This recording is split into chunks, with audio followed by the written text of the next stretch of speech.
알려진 유발 하라리가 21세기를 위한 21가지 제안이라는 책에서 오늘 젊은이들에게 강조하는 것이 있습니다. 유발 하라리는 인류는 지금 생명의 가장 중요한 결정을 내려야 하는 시기를 맞이하고 있다라고 했습니다. 기후변화와 테러 문제도 있습니다. AI의 발전과 4차 산업혁명 시대에 접어들어서 또 가짜 뉴스가 기승하고 있는 시대가 되었습니다. 구글과 페이스북과 같은 디지털 독재 시대가 눈앞에 다가왔고 여러 가지 수많은 위기들이 우리 앞에 놓여 있는데 이러한 위기를 극복하고 더 나은 세계를 만들기 위한 새로운 청사진이 필요하다라고 이야기하고 있습니다.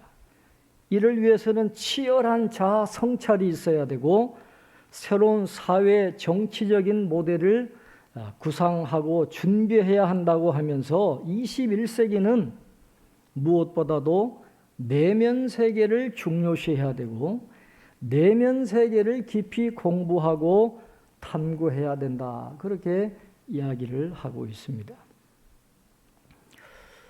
지금 우리나라의 2030 세대들은 영끌해가지고 주식 살려고 그러고 부동산 살려고 그러고 가상화폐에 투자해가지고 일확천금을 얻으려고 혈안이 되어 있습니다. 그렇게 하지 말라라는 거예요. 지금 전 세계 앞에 수많은 위기가 닥쳐오고 있는데 눈앞에 보이는 주식이나 부동산이나 가상화폐 잡으려고 그렇게 하지 말고 우주와 세계와 역사를 깊이 이해하고 고민하고 공부하고 가짜 뉴스를 걸러낼 수 있는 힘을 기르는데 최선을 다해야 된다. 그렇게 권면하고 있습니다. 21세기 급변하는 세계 정세 속에서 우리나라가 잘 적응을 하고 영향력을 발휘하기 위해서는 이렇게 내면 세계를 잘 공부하고 가짜 뉴스를 길러낼 수 있는 힘을 갖고 어떤 새로운 청사진을 제시할 수 있는 그런 젊은 인재들을 많이 길러내야 되는데 전부 다 돈 벌어가지고 일찍 은퇴할 생각만 한다는 것이 이게 젊은이들의 주도적인 가치관이 되고 그들을 이끌어가는 생각이 된다고 하면 또 그것 못하면 실패한 인생이구나, 이번 생은 망했구나 이렇게 자조하는 젊은 분위기가 주도적인 분위기가 된다고 한다면 이 나라의 미래가 어떻게 되겠습니까? 앞으로 우리가 살아갈 남은 21세기는 특별히 우리 믿음의 사람들에게 엄청난 세속적인 파도가 밀려올 겁니다. 동성애는 말할 것도 없고 우리의 믿음 생활을 방해하는 수많은 영적인 도전, 세속주의적인 그런 물결이 도저히 흘러올 텐데 과연 우리가 그걸 이겨낼 수 있겠느냐? 어두운 전망이 많이 나와요. 그런 도도한 세속적인 물결을 도저히 이길 수 없을 것 같다라고 하는 그런 어두운 전망이 많이 나오고 있습니다. 이러한 세속의 도전 앞에 우리가 믿음을 지키기 위해서는 하나님의 전신갑주로 무장하지 않으면 안 되는 그런 시대가 이제 도달했습니다.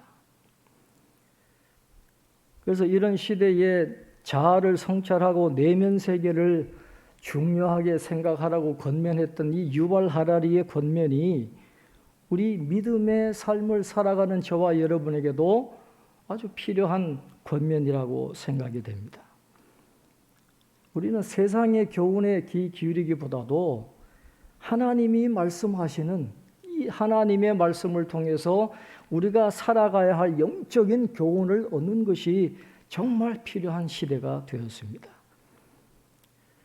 그런 의미에서 열왕기서와 이 역대기서는 오늘 저와 여러분에게 굉장히 중요한 교훈들을 많이 주고 있습니다. 그래서 이 이스라엘 왕정사를 우리가 주의 깊게 바라보고 깊이 공부할 필요가 있습니다. 그리고 그 교훈을 우리가 잘 새겨야 될 필요가 있는데 오늘은 남왕국 유다의 제6대 왕인 아하시야에 대한 이야기입니다. 이 아하시야의 생애를 통해서 하나님이 오늘 저와 여러분에게 어떤 교훈을 주실지를 우리가 주의 깊게 듣고 우리가 그 교훈을 우리의 삶에 적용할 수 있기를 원합니다. 오늘 1절에 보면 아하시야가 왕이 될 수 있었던 이유를 이렇게 이야기합니다. 오늘 1절에 예루살렘 주민이 여호람의 막내 아들 아하시야에게 왕위를 계승하게 하였으니 이는 전에 아라비아 사람들과 함께 와서 진을 치던 부대가 그의 모든 형들을 죽였습니다. 그러므로 유다 왕 여호람의 아들 아하시야가 왕이 되었더라.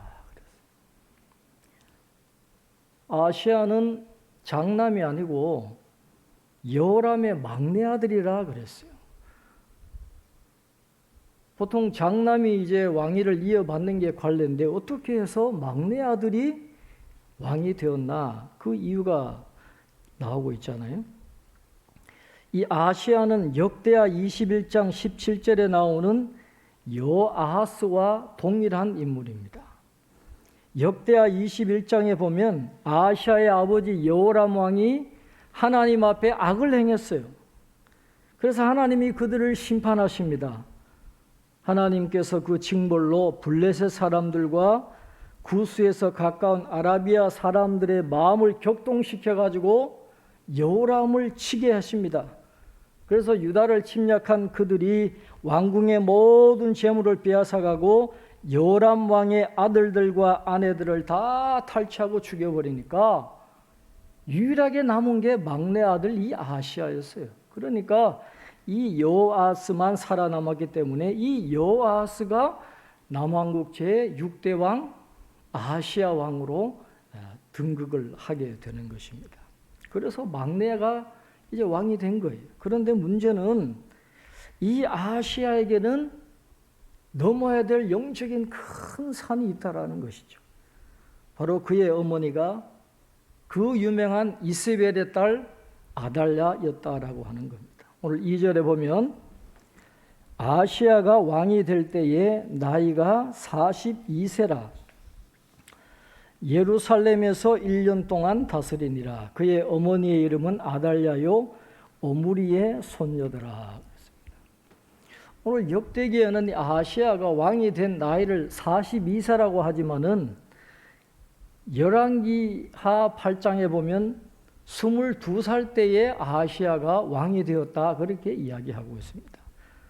그래서 학자들은 이 역대기를 기록하는 저자가 잘못 표기한 것으로 20을 40으로 잘못 표기한 것으로 그렇게 봅니다. 그래서 열왕기처럼 아하시야가 22살에 왕이 됐다 그렇게 여러분 이해하시면 됩니다. 영어 성경에도 보면 22 years old라고 그렇게 되어 있거든요. 22살이에요. 그래서 부친 여호람이 40세에 죽었어요. 그런데 아하시야가 왕이 된 지 1년 만에 죽었거든요. 그러니까 이게 이론적으로 42세가 말이 안 되는 거예요. 그러니까 22살에 왕이 되었다 그렇게 보시면 되는데 22세에 왕이 되었는데 그의 어머니가 누구냐? 아달랴요 오므리의 손녀였다 그렇게 이야기하고 있습니다.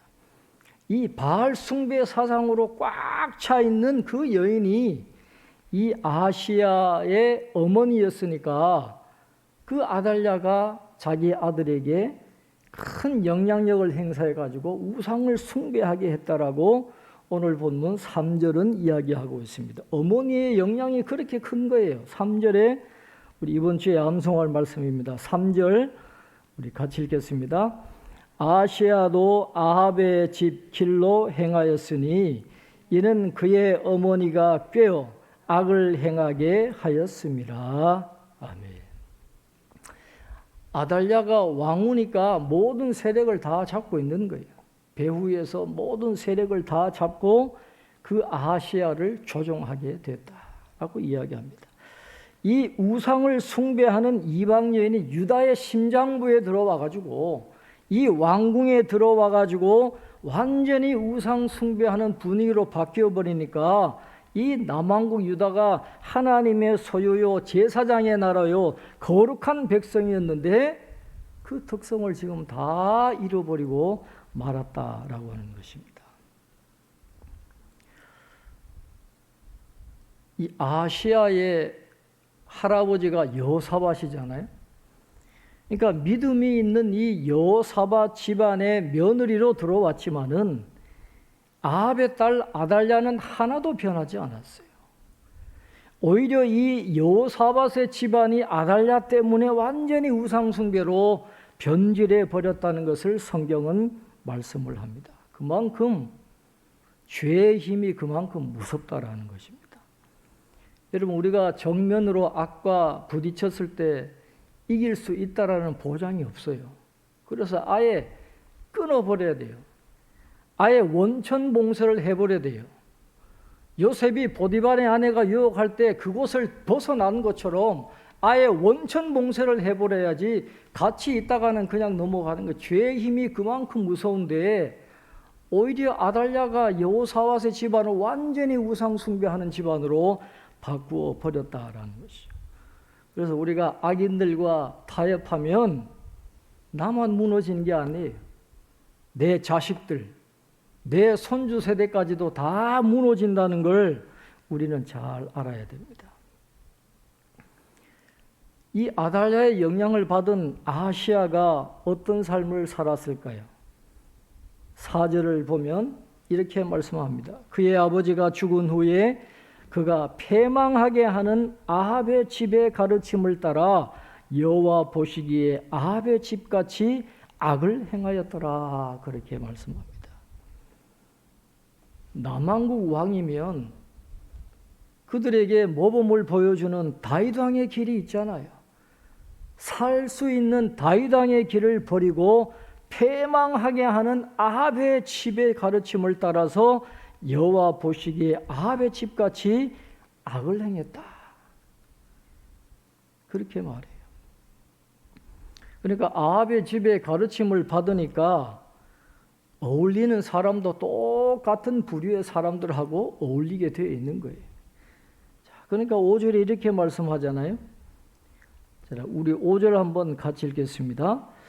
아시아가 아합의 집의 가르침을 따라 이스라엘 왕 아합의 아들 요람과 함께 길르앗 라못으로 가서 아람 왕 하사엘과 더불어 싸우더니 아람 사람들이 요람을 상하게 한지라. 그랬어요. 아합의 집의 가르침을 받으니까 하나님을 섬기는 경건한 백성들과 어울리지 않는 거예요. 누구랑 어울리느냐?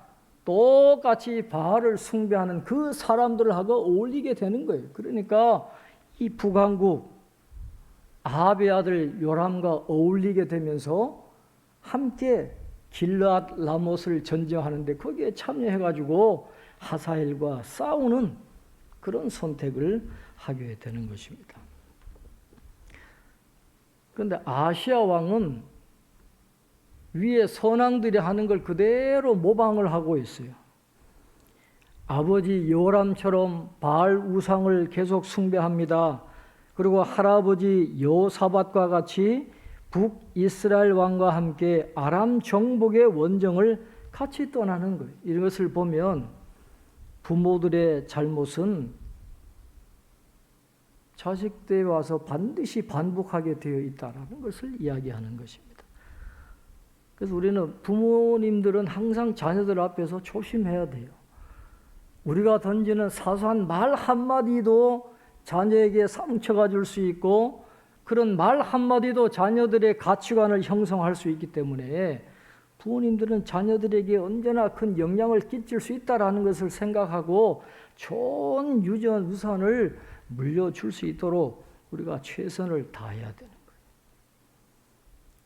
아시아는 좋은 걸 배우지 않고 나쁜 것을 그대로 모방하는 그런 나쁜 길을 걸어가게 되는 것입니다. 그렇게 되니까 하나님께서 심판하시는 아합의 집안을 멸하시는 그 심판 때문에 요람만 죽는 게 아니라 이 남한국 아시아도 똑같이 하나님의 심판을 받아서 죽음을 당하게 된다라고 오늘 성경은 말씀을 하고 있습니다. 자, 오늘 본문 6절, 7절 우리 한번 같이 읽겠습니다. 요람이 아람 왕 하사엘과 싸울 때에 라마에서 맞아 상한 것을 치료하려 하여 이스라엘로 돌아왔더라. 아합의 아들 요람이 병이 있으므로 유다 왕 여호람의 아들 아사랴가 이스라엘에 내려가서 방문하였더라. 아하시야가 요람에게 감으로 해를 입었으니 이는 하나님께로 말미암은 것이라. 아하시야가 갔다가 요람과 함께 나가서 님시의 아들 예후를 맞았으니 그는 여호와께서 기름을 부으시고 아합의 집을 멸하게 하신 자이더라. 여러분, 이 남왕국 왕 아하시야는 아합과 이세벨의 손자였잖아요. 그러니까 지금 북왕국의 요람 왕은 이 아하시야의 삼촌이에요. 그러니까 이제 지금 조카가 삼촌이 몸이 상해 있으니 그 인정이 많은 그런 조카가 그 인정에 끌려가지고 그 삼촌을 병문안을 하러 지금 내려가는데, 근데 그 시기가 굉장히 좋지 않았다는 거예요. 님시 아들 예후에 의해서 해를 입게 되는데, 역대기는 그것이 우연이 아니라 하나님께로 말미암은 것이었다, 그렇게 말씀을 하고 있습니다. 여러분, 님시의 아들 예후가 누굽니까? 열왕기하 9장에 보면 선지자 엘리사로부터 예언을 들었던 사람이잖아요. 이스라엘의 왕이 될 것이다, 너는 아합의 집을 칠 것이다 라는 그런 예언의 말씀을 들었던 사람이 바로 님시의 아들 예후였는데, 그 하나님의 예언이 오늘 이 본문에서 그대로 하나도 어김없이 이루어지게 되는 것을 성경은 말씀을 하고 있습니다.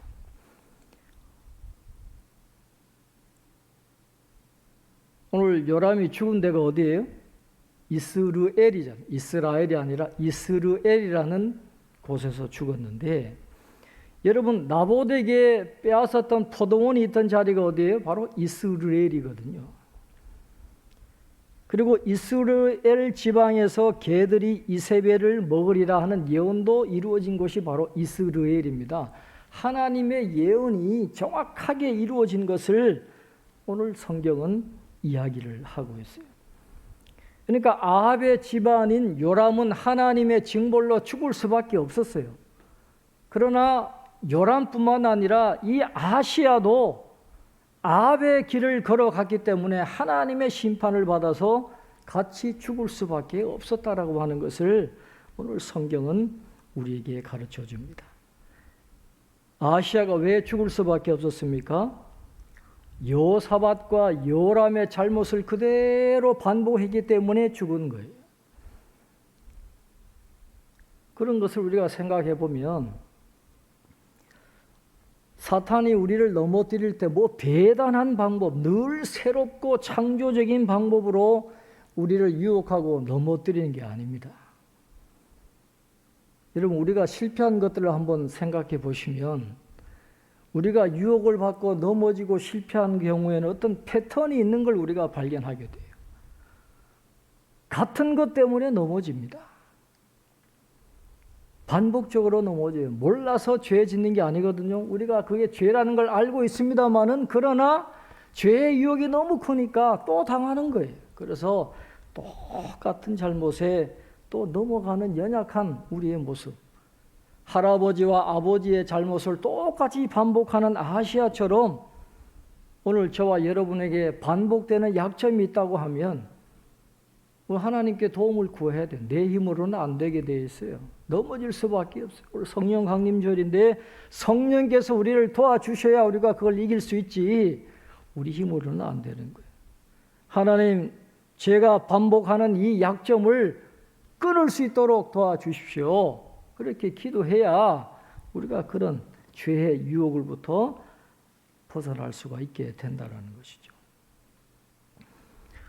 여러분, 요람과 아하시야는 하나님의 백성을 다스리는 왕이었잖아요. 얼마나 영광된 자리입니까? 잘만 했으면 하나님의 엄청난 복을 받을 수 있는 그런 왕의 자리에 있었음에도 불구하고 그렇게 비참하게 죽고 말았습니다. 그 이유는 하나님의 영광이 그들에게서 떠났기 때문에 그래요. 아무리 세상에서 잘 나가도 하나님의 영광이 같이 하지 않으면 그건 아무 소용이 없어요. 죄는 영적인 능력을 감소시킵니다. 우리 믿음의 사람들에게는 거룩이 곧 능력이에요. 어떤 외형적인 자리가 어떤 부와 재물이 우리의 권능이 아닙니다. 우리의 능력은 거룩에 있어요. 하나님께 순종하는 게 능력인데 그게 없으니까 비록 왕이었지만은 비참하게 그렇게 한순간에 죽을 수밖에 없었다라고 하는 것입니다.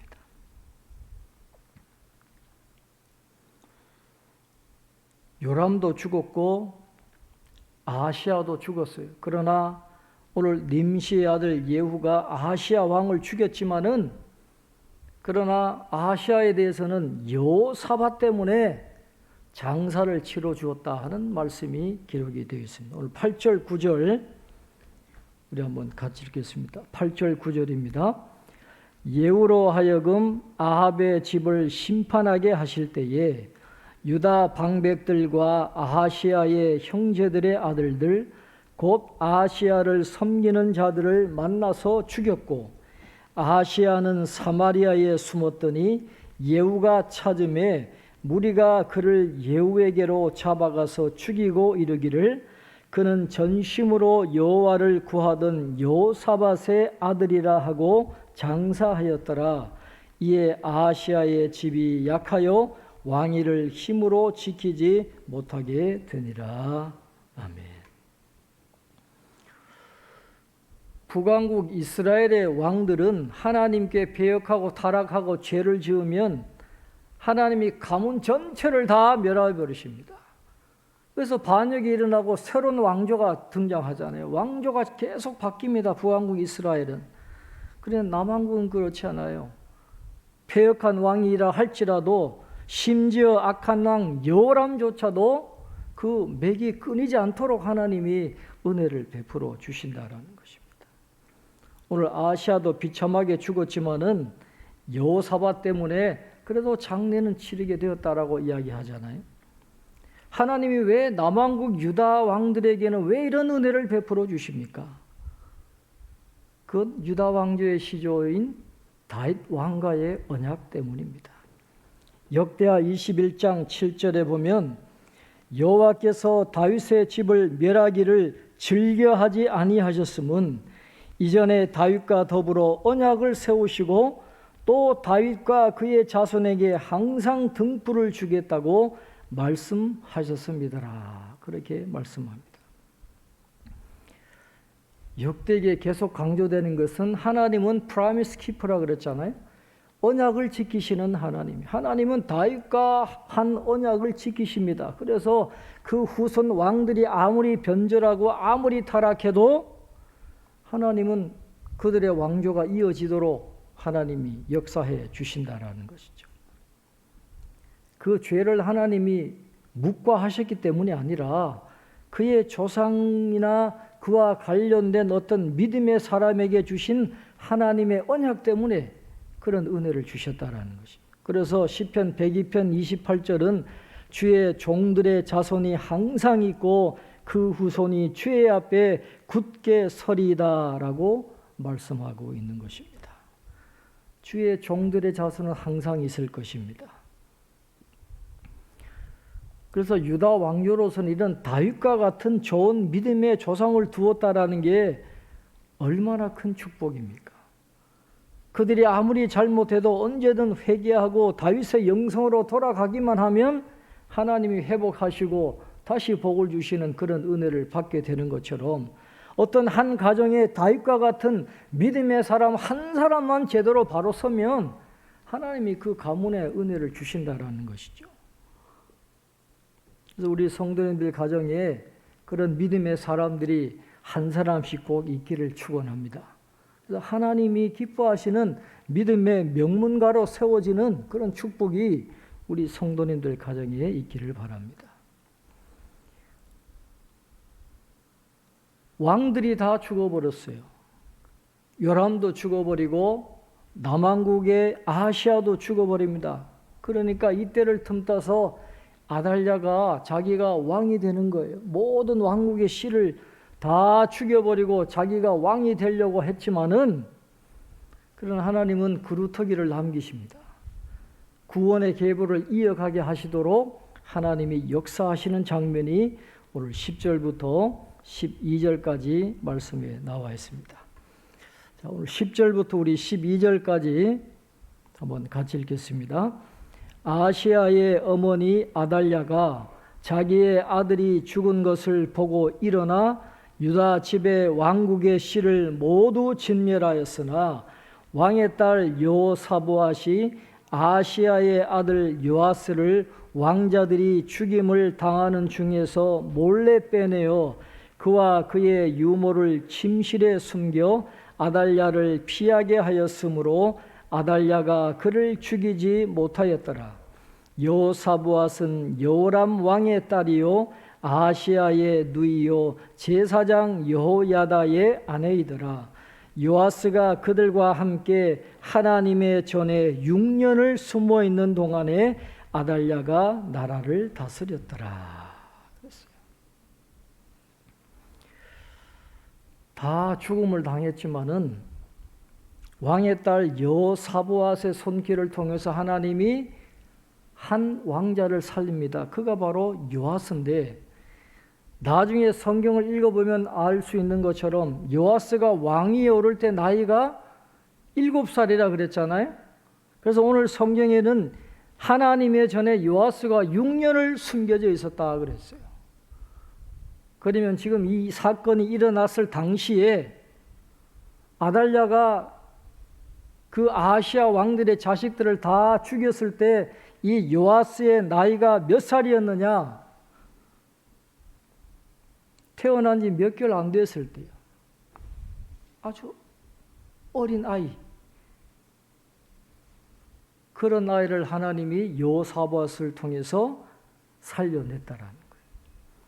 이 어린 아이를 살리는 장면에서 여러분 어떤 사건이 연상되세요? 하나님이 모세를 건져내시듯이, 헤롯으로부터 죽임을 당하는 예수님을 건져내시듯이 이 어린 핏덩이를 하나님이 살려내시고, 사탄은 어떻게 하든지 다윗의 씨를 죽이려고 하지만은 그러나 하나님이 막으시는 거예요. 모세를 건져내시고 예수님을 살리시고 요아스를 살리셔서 하나님의 구원의 역사를 이어가시고 하나님의 언약을 이루어 가신다라는 것을 오늘 성경은 말씀을 합니다. 그래서 우리의 삶 속에도 이러한 하나님의 그 언약을 지키시는, 약속을 신실하게 지키시는 하나님의 손길이 늘 함께하고 있다는 걸 우리가 믿어야 돼요. 어떤 어려움 속에서도 그 하나님의 손길이 있는 한 우리에게는 희망이 있기 때문에 우리가 그걸 의지하고 살아가는 것 아니겠어요? 그래서 하나님은 이러한 사건들을 통해서 하나님의 약속을 이루시기 위해서 일하고 계신다는 것을 오늘 우리에게 보여주고 있습니다. 자, 이제 말씀을 맺겠습니다. 여러분, 이런 비극이 어디로부터 시작되었을까요? 바로 그렇게 신실하다고 했던 여호사밧 왕의 잘못된 판단에서부터 시작한 겁니다. 다 잘했는데 자기 아들의 며느리를 저 바알을 숭배하는 사람으로 데려왔으니 정략 결혼을 통해서 나라를 안정시키고 부귀영화를 누리겠다라고 하는 그 한순간의 인간적인 계산 때문에 이런 비극이 일어나게 되었다라고 하는 것이죠. 여호사밧이 여호람에게 하나님의 말씀을 가르치지 않았고, 여호람이 아하시아에게 하나님의 말씀을 가르치지 않았기 때문에 이런 비극이 일어나게 되었다라는 것입니다. 만약에 그들이 자녀들에게 다윗의 길을 가르쳤더라면, 그 자녀들이 다윗의 길로 걸어갔더라면 아마 이스라엘 역사는 달라졌겠죠. 그러나 그들은 다윗의 길로 가지 않고 아합 집의 길로 갔어요. 그 선택 하나가 이런 비극적인 결과를 낳게 되었다라는 것입니다. 오늘 우리 자녀들에게 뭘 물려줘야 될까요? 주식일까요? 가상화폐일까요? 부동산일까요? 한때 영화 대사로 인기를 끌었던 대사가 있잖아요. 무엇이 중요한디? 그게 중요한 게 아니다라.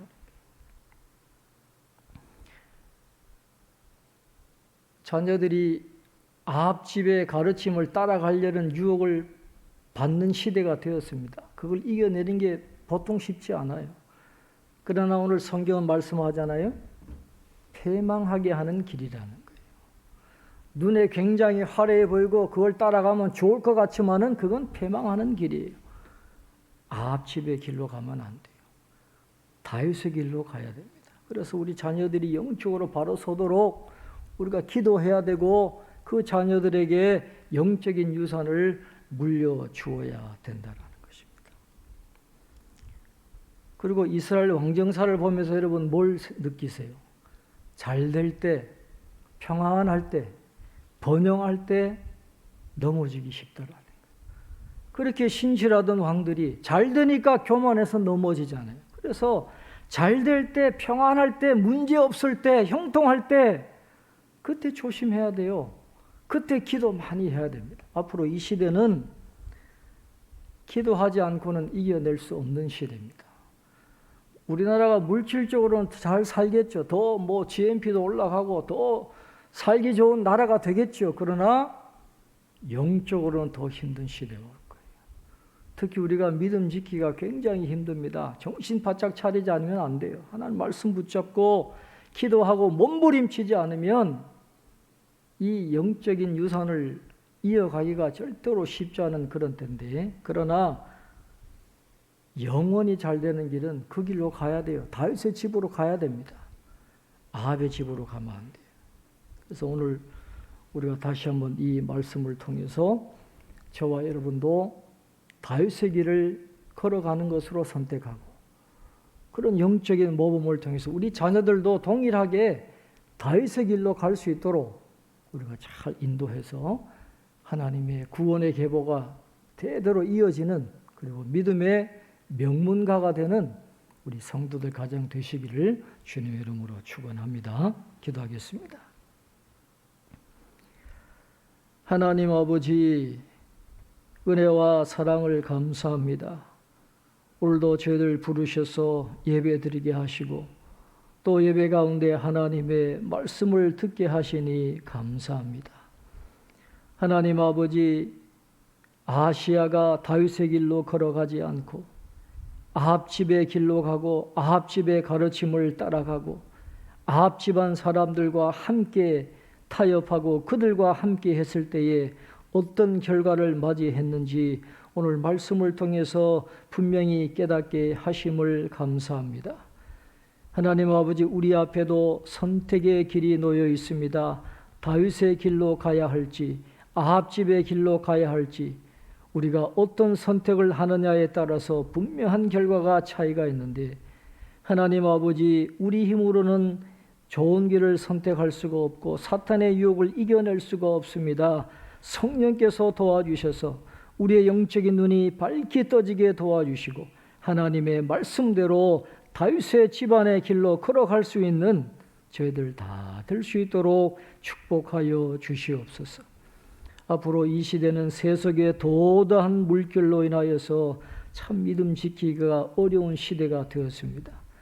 우리가 더 영적으로 깨어있고 하나님의 전신갑주를 입고 말씀을 붙잡고 기도하지 않으면 이겨낼 수 없는 이 시대인데, 영적인 위기 앞에서 우리가 다시 한번 일어나게 하시고 성령의 능력으로 덧입혀 주셔서 이 세속의 도단 흐름을 거슬러 올라가는, 그래서 하나님의 기뻐하시는 삶을 이어나갈 수 있는 저희들이 되게 하시고 우리 믿음의 가정들마다 다윗과 같은 믿음의 사람들이 배출되게 하셔서 믿음의 명문가로 성장할 수 있도록 우리 성도들 가정 한 가정 한 가정을 축복해 주시옵소서. 감사하고 예수님의 이름으로 기도하옵나이다. 아멘. 찬송